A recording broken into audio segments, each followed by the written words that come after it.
새벽 3시 27분. 잠들어야 할 시간은 이미 오래전에 지나갔지만 눈은 또다시 어둠 속에서 떠진다. 벽에 걸린 시계의 초침 소리가 유난히 크게 들린다. 초침은 아무 일도 없다는 듯 앞으로 나아가는데 이 방 안의 시간은 멈춘 것처럼 느껴진다. 이불 속은 답답하고 이불 밖은 서늘하다. 몸을 옆으로 돌려도 베개를 뒤집어도 숨을 고르게 쉬어보아도 아무 소용이 없다. 잠은 오지 않는다. 아니, 잠은 마치 의도적으로 나를 피하는 것처럼 멀리 물러나 있다. 창문 틈으로 새어들어오는 가로등 불빛이 괜히 신경을 건드린다. 마치 세상이 아직 깨어있다는 신호처럼 느껴진다. 옆에서는 남편이 고르게 숨을 쉰다. 그 소리가 부럽다. 왜 저 사람은 잠들 수 있는데 나는 이 밤을 통과하지 못하는 걸까? 왜 나만 이렇게 깨어 있어야 할까? 천장을 바라보고 있으면 생각들이 하나둘 모여든다. 내일 병원에서 들을 검사 결과는 어떤 말로 시작될까? 아들의 사업은 정말 괜찮은 걸까? 며느리는 왜 요즘 전화 한 통이 없을까? 이 약을 도대체 언제까지 먹어야 하는 걸까? 혹시 이대로 치매가 오면 나는 어떻게 되는 걸까? 이 고통은 겪어본 사람만 안다. 하루 이틀의 문제가 아니다. 1년도 아니다. 어떤 이에게는 10년이고 어떤 이에게는 20년, 또 어떤 이에게는 30년이다. 밤마다 반복되는 이 싸움. 잠들지 못하는 밤은 단순한 불편이 아니다. 그것은 마음을 갉아먹는 침묵의 고문에 가깝다. 혹시 이 이야기가 낯설지 않은가? 지금 이 글을 읽고 있는 당신도 밤마다 같은 질문 속에서 뒤척이고 있지는 않은가? 기도해도 변하지 않는 밤 앞에서 지쳐 있지는 않은가? 하나님, 제발 오늘은 좀 재워주세요. 그렇게 수없이 말했지만 여전히 잠은 오지 않았던 경험 말이다. 성경을 펴도 마음은 진정되지 않는다. 찬송을 불러도 가슴은 가라앉지 않는다. 주기도문을 외우면서도 마음 한구석에서는 이런 생각이 스며든다. 정말 하나님은 나를 보고 계신 걸까? 아무도 알아주지 않는 이 외로움 속에서 믿음조차 흔들리는 순간, 그런 밤을 지나본 적이 있는가? 오늘 나는 한 가지 고백을 하려고 한다. 이 이야기는 남의 이야기가 아니다. 목사인 나 역시 바로 그 밤들을 지나왔다. 몇 해 전 교회와 삶이 동시에 흔들리던 시기가 있었다. 낮에는 웃고 설교했지만 밤이 되면 천장만 바라보며 걱정의 목록을 하나씩 세고 있었다. 말씀을 읽고 기도하고 찬송을 불러도 마음은 잠잠해지지 않았다. 그러던 어느 날 아주 불편한 깨달음이 찾아왔다. 나는 말씀을 읽고 있었지만 말씀이 내 안에 머물도록 허락하지는 않았다는 사실이었다. 말씀은 내 손에 있었지만 내 마음에는 들어오지 못하고 있었다. 그때 다시 시편을 붙들게 되었다. 시편은 단순한 종교적 문장이 아니었다. 그것은 밤에 잠들지 못한 사람들이 남긴 기록이었다. 두려움 속에서, 불안 속에서 도망치듯 하나님을 붙잡았던 이들의 숨결이었다. 다윗은 왕이었지만 동시에 쫓기는 사람이었다. 그는 전쟁 중에 배신 속에서, 죽음의 위협 앞에서 이 시들을 썼다. 그리고 놀랍게도 그 절규의 끝에서 그는 평안을 발견했다. 내가 평안히 눕고 자기도 하리니 나를 안전히 살게 하시는 이는 오직 여호와이시니이다. 이 문장은 아침 햇살 속에서 적힌 고백이 아니었다. 이것은 바로 잠들지 못하는 밤 한가운데에서 태어난 믿음의 문장이었다. 상황이 해결되었기 때문에 나온 말이 아니었다. 아무것도 변하지 않았는데도 그는 눕고 잠들 수 있었다. 어떻게 그게 가능했을까? 그 질문이 이 이야기의 시작이다. 그리고 오늘부터 우리는 시편 속에 숨겨진 잠의 비밀, 아니, 정확히 말하면 평안의 비밀을 하나씩 열어보려고 한다. 이것은 지식을 나누는 시간이 아니다. 이것은 밤을 바꾸는 이야기이며 삶의 방향을 바꾸는 여정이다. 이제 첫 번째 문을 열 시간이다. 밤은 여전히 깊다. 시계는 새벽을 가리키고 몸은 침대 위에 누워있지만 마음은 어디에도 머물지 못한다. 사람들은 말한다. 기도하면 괜찮아질 거야. 말씀을 읽어봐. 믿음이 약해서 그래. 그러나 그런 말들은 이 밤을 통과해본 사람에게는 쉽게 위로가 되지 않는다. 왜냐하면 당신은 이미 충분히 기도해왔기 때문이다. 충분히 말씀을 붙들어 왔고 충분히 참고 견뎌왔다.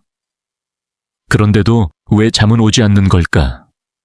문제는 기도의 양이 아니다. 문제는 기도의 방향이다. 우리는 너무 오랫동안 기도를 문제를 해결하기 위한 도구로만 사용해왔다.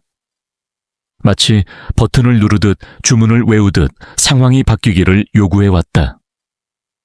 이 불안을 없애주세요. 이 병을 낫게 해주세요. 이 걱정을 해결해 주세요. 그 자체로 틀린 기도는 아니다. 그러나 그 기도가 오히려 마음을 더 긴장시키는 경우가 있다는 사실을 우리는 잘 알지 못한다. 왜냐하면 그런 기도 속에는 항상 조건이 숨어 있기 때문이다. 이 문제가 사라져야 내가 평안해질 수 있다는 조건 말이다.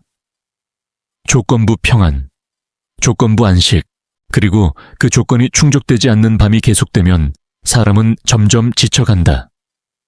기도는 위로가 아니라 부담이 되고 말씀은 쉼이 아니라 과제가 된다. 시편을 자세히 읽어보면 놀라운 사실 하나를 발견하게 된다. 시편의 저자들은 문제를 숨기지 않았다. 그들은 오히려 하나님 앞에서 불안을 그대로 드러냈다. 내가 밤마다 눈물로 침상을 적십니다. 내 마음이 너무 괴롭습니다. 내 영혼이 잠잠하지 못합니다. 이 고백들은 신앙이 부족해서 나온 말이 아니었다. 오히려 깊은 신뢰에서 나온 솔직함이었다. 여기서 중요한 전환점이 하나 있다. 시편의 기도는 문제를 없애달라는 외침으로 끝나지 않는다는 점이다. 그들은 어느 순간 문제를 바라보는 시선을 거두고 하나님을 바라보는 자리로 옮겨간다. 상황은 그대로인데 마음의 초점이 바뀐다. 불안은 여전히 존재하지만 불안을 붙잡고 있던 손이 조금 느슨해진다. 우리는 흔히 이렇게 말한다. 마음이 편해야 잠을 잔다. 그러나 시편은 반대로 말한다. 하나님 안에 머무를 때 마음이 편해진다. 평안은 감정이 아니라 관계에서 온다. 그리고 그 관계는 설명하려 애쓸수록 멀어지고 조용히 머물수록 깊어진다. 여기서 많은 사람들이 실수하는 지점이 있다. 기도 중에 생각이 떠오르면 집중하지 못했다며 스스로를 책망하는 것이다. 그러나 생각이 떠오르는 것은 실패가 아니다. 그것은 마음이 아직 정리되지 않았다는 신호일 뿐이다. 억지로 생각을 밀어내려 할수록 오히려 생각은 더 커진다. 잠들지 못하는 밤에 가장 해로운 것은 지금 잠들어야 한다는 압박이다. 마찬가지로 기도 중에 가장 해로운 것은 지금 평안해야 한다는 강요다. 시편의 기도는 다르다. 그것은 억지로 마음을 바꾸려 하지 않는다. 대신 마음이 있는 그대로 머물 수 있도록 허락한다. 불안한 채로 하나님 앞에 앉아있고 두려운 채로 숨을 쉬며 해결되지 않은 채로 잠자리에 눕는다. 그런데 바로 그 지점에서 설명할 수 없는 변화가 시작된다. 문제는 그대로인데 문제를 대하는 마음이 달라진다.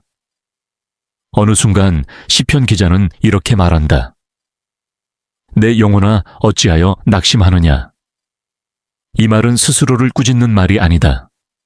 오히려 다친 아이를 부르듯 자기 마음을 불러 세우는 말이다. 그는 자기 자신에게 말한다. 그리고 그 대화의 끝에서 하나님을 다시 기억한다. 잠들지 못하는 밤에 필요한 것은 더 많은 말이 아니다. 더 많은 강구도 아니다.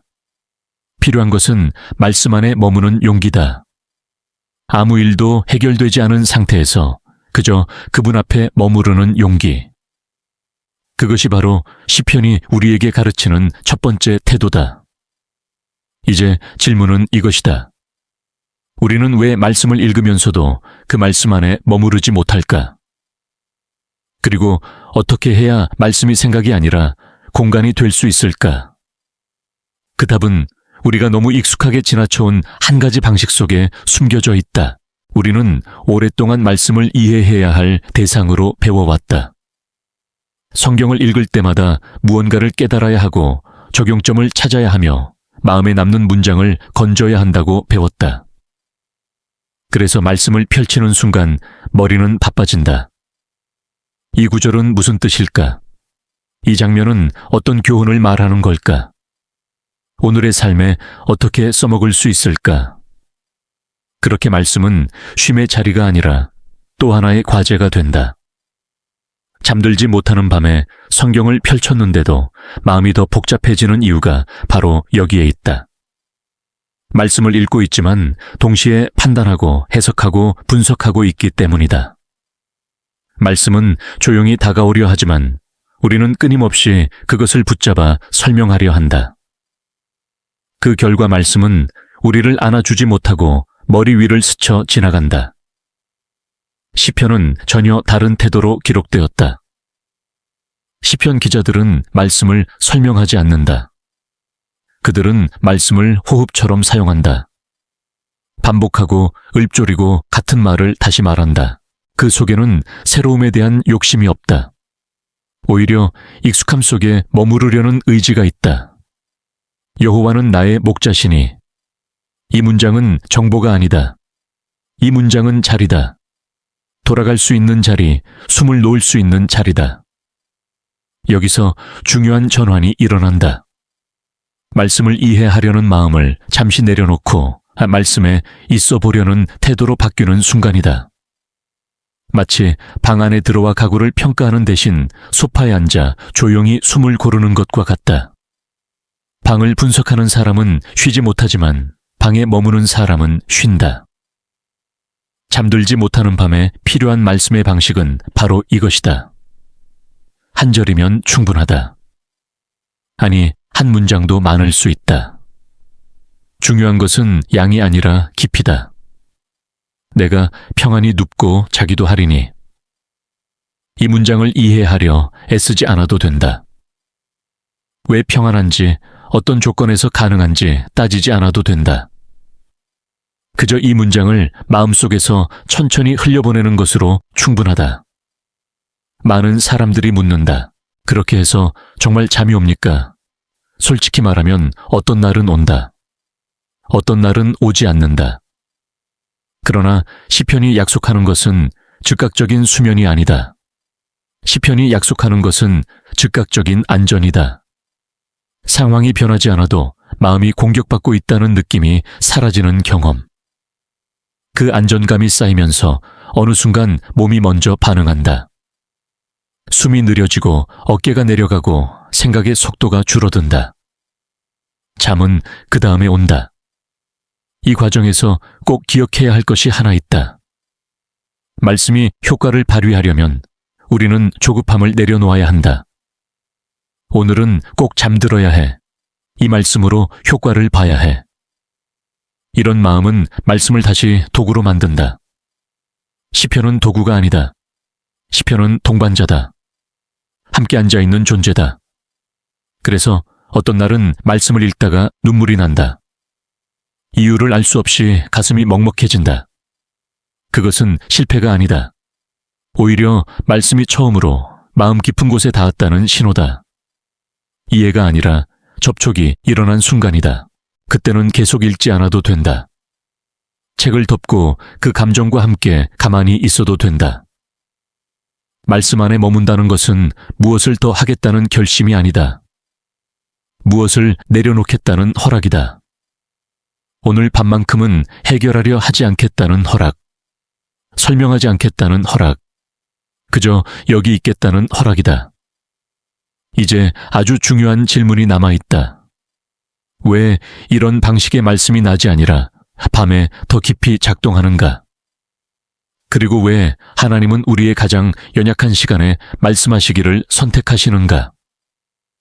그 답은 밤이 가진 특별한 성질 속에 숨겨져 있다. 낮에는 잘 들리지 않던 소리가 밤에는 또렷해진다.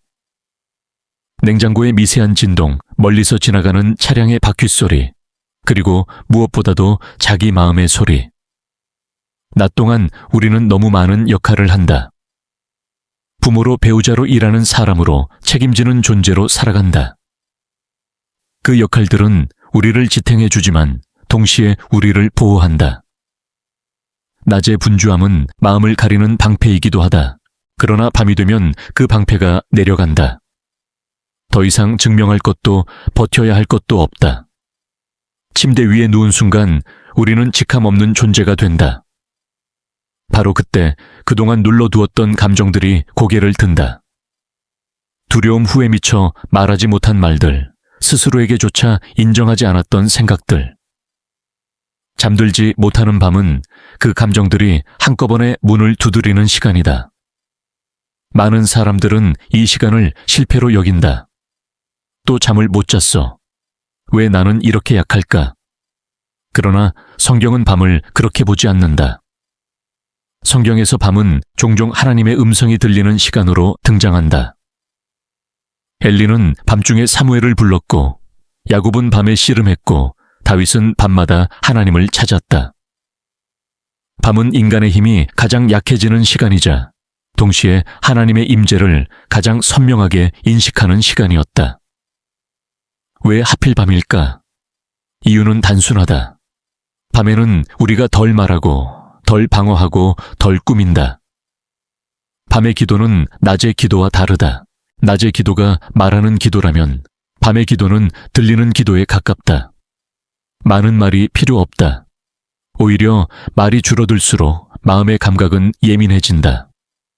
시편 기자는 밤을 두려움의 시간으로만 기록하지 않았다. 그는 밤을 기억의 시간으로 기록했다. 내가 밤의 주의 이름을 기억하였나이다. 여기서 기억한다는 것은 정보를 떠올린다는 뜻이 아니다. 관계를 다시 불러오는 행위다. 잊고 있던 신뢰를, 잠시 내려놓았던 의탁을 다시 불러오는 행위다. 잠들지 못하는 밤에 우리는 자주 하나님께 질문한다. 왜 저입니까? 그러나 밤의 기도는 질문의 방향을 조금 바꾼다. 지금도 저와 함께 계십니까? 이 질문은 상황을 바꾸지 않을 수도 있다. 하지만 이 질문은 혼자가 아니라는 감각을 되살린다. 그리고 인간에게 가장 치명적인 것은 고통이 아니라 고립감이라는 사실을 우리는 이미 알고 있다. 이 지점에서 아주 미묘하지만 결정적인 변화가 일어난다. 우리는 더 이상 잠들기 위해 하나님을 찾지 않는다. 대신 함께 있기 위해 하나님을 찾는다. 잠은 목표가 아니라 결과가 된다. 밤이 싸움의 시간이 아니라 동행의 시간이 된다. 이 변화는 어느 날 갑자기 극적으로 찾아오지 않는다. 오히려 아주 조용히 눈에 띄지 않게 스며든다. 어느 밤 평소보다 덜 불안한 자신을 발견하게 되고 또 어느 밤에는 눈을 감고 있는 시간이 조금 길어진다. 그리고 어느 순간 잠들기 전의 마지막 기억이 두려움이 아니라 말씀의 한 구절이 된다. 여기서 중요한 사실 하나를 기억해야 한다. 하나님은 우리의 강함보다 우리의 정직함에 더 빨리 반응하신다. 밤은 정직해질 수밖에 없는 시간이다. 그래서 밤은 믿음이 가장 진짜가 되는 시간이다. 이제 우리는 한 단계 더 들어가야 한다. 밤에 하나님과 함께 머무는 이 경험이 어떻게 삶 전체를 바꾸기 시작하는가? 그리고 왜 이 밤의 평안이 낮의 선택까지 달라지게 만드는가? 그 이야기는 시편 속 한 문장이 현실이 되는 과정에서 드러난다. 어느 날 아침 아주 사소한 변화가 눈에 들어온다. 여전히 문제는 해결되지 않았고 상황도 그대로인데 이상하게도 마음이 어제만큼 날카롭지 않다. 이전 같았으면 같은 말에도 상처받았을 순간에 오늘은 한 박자 늦게 반응한다. 분명히 큰 기적은 일어나지 않았다. 그런데도 무언가가 달라졌다. 바로 밤이 달라졌기 때문이다. 잠들지 못하는 밤이 모두 사라진 것은 아니다. 여전히 깨는 날도 있고 새벽에 눈을 뜨는 날도 있다. 그러나 결정적인 차이는 이것이다.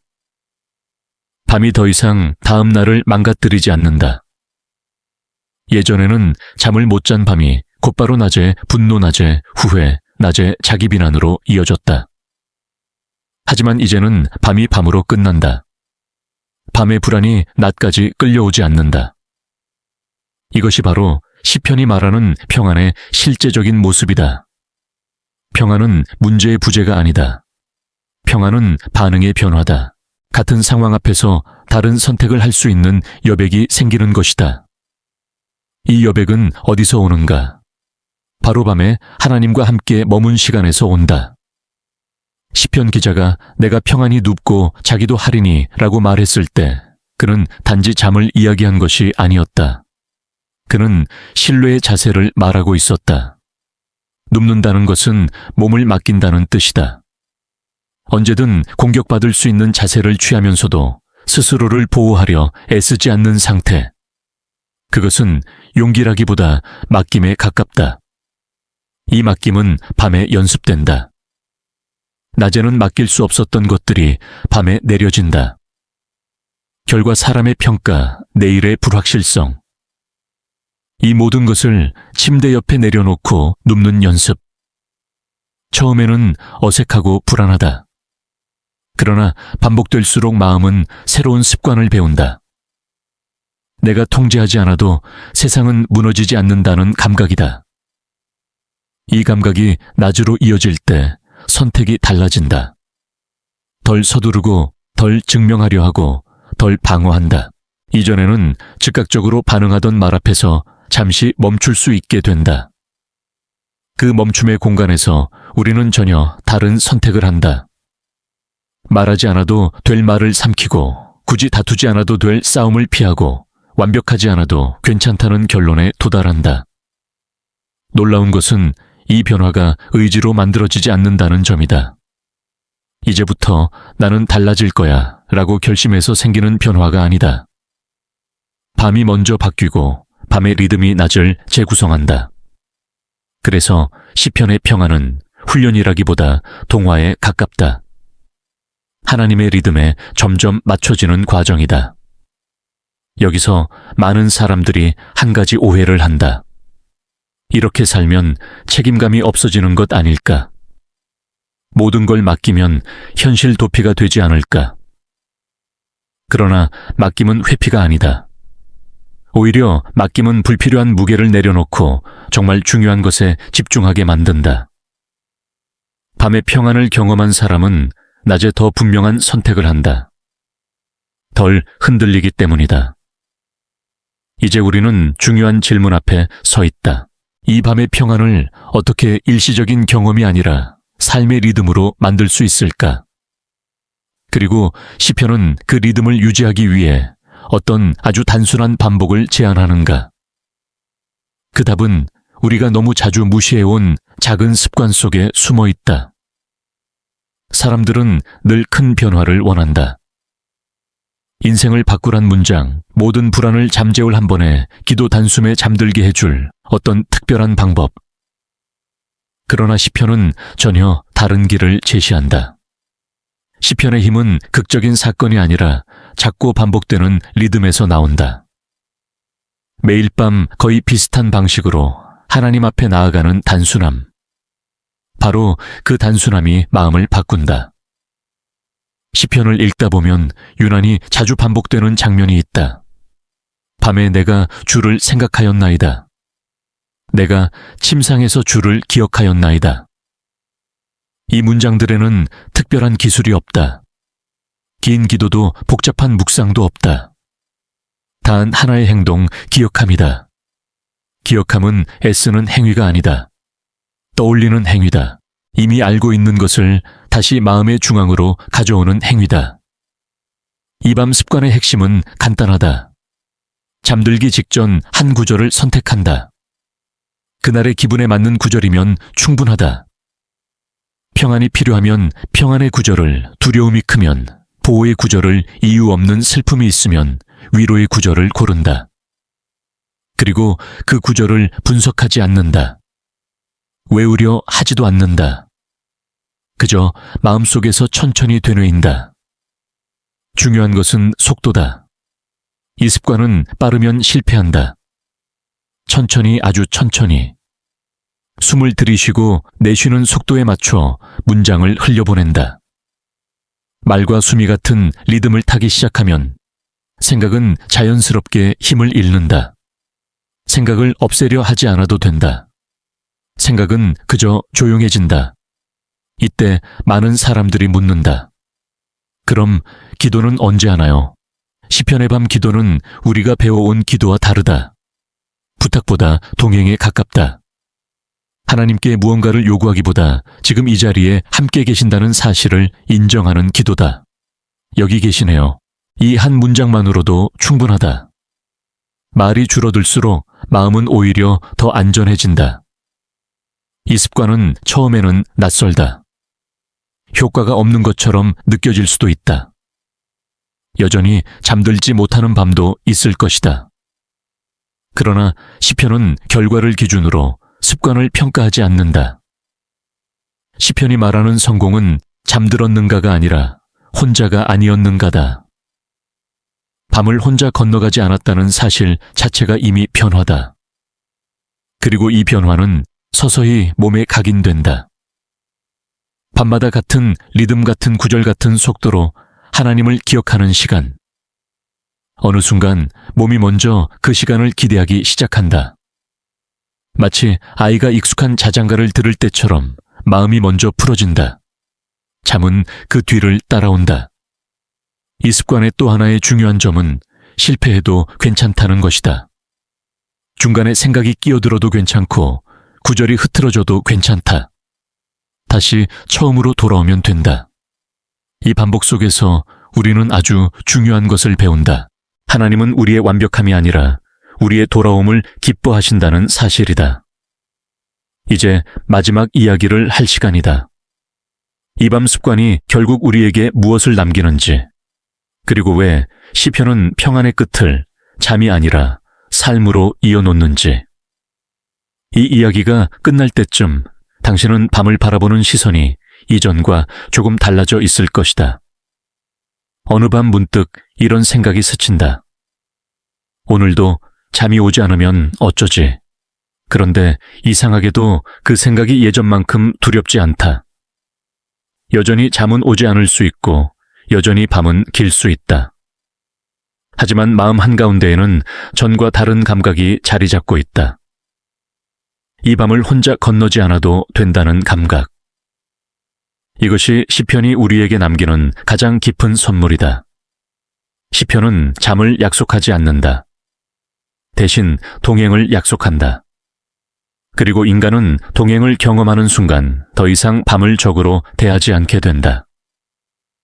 밤은 싸움의 대상이 아니라 함께 머무는 시간이 된다. 여기서 아주 중요한 전환이 일어난다.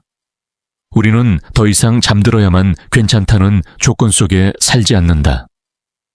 잠들지 못해도 괜찮을 수 있다는 자유. 이 자유는 체념이 아니다. 포기가 아니다. 오히려 깊은 신뢰에서 나오는 여유다. 몸이 쉬지 못하는 밤에도 마음은 쉴 수 있다는 깨달음이다. 시편 기자들이 반복해서 말한 안전함은 바로 이것이었다.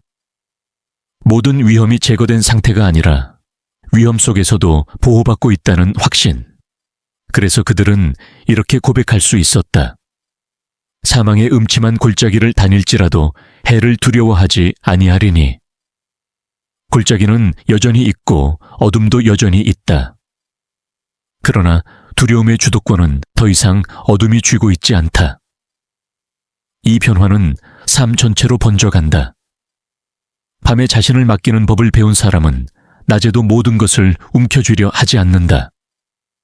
불확실한 미래 앞에서 즉각적인 답을 요구하지 않는다.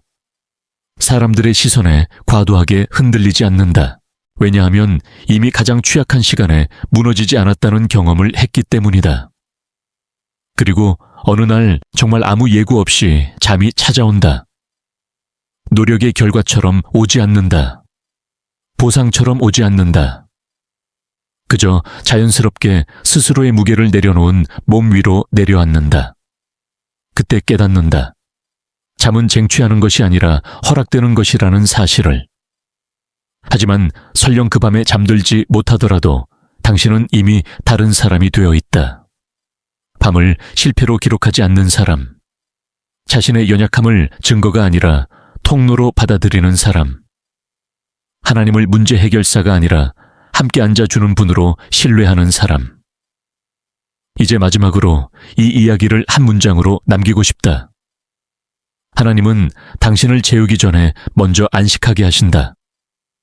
몸이 잠들기 전에 마음이 먼저 눕는다. 그리고 그 마음에 눕는 자리에서 삶은 조용히 방향을 바꾼다. 오늘 밤도 혹시 잠들지 못할지 모른다. 괜찮다. 당신은 이미 혼자가 아니다. 그 사실 하나면 이 밤은 충분하다.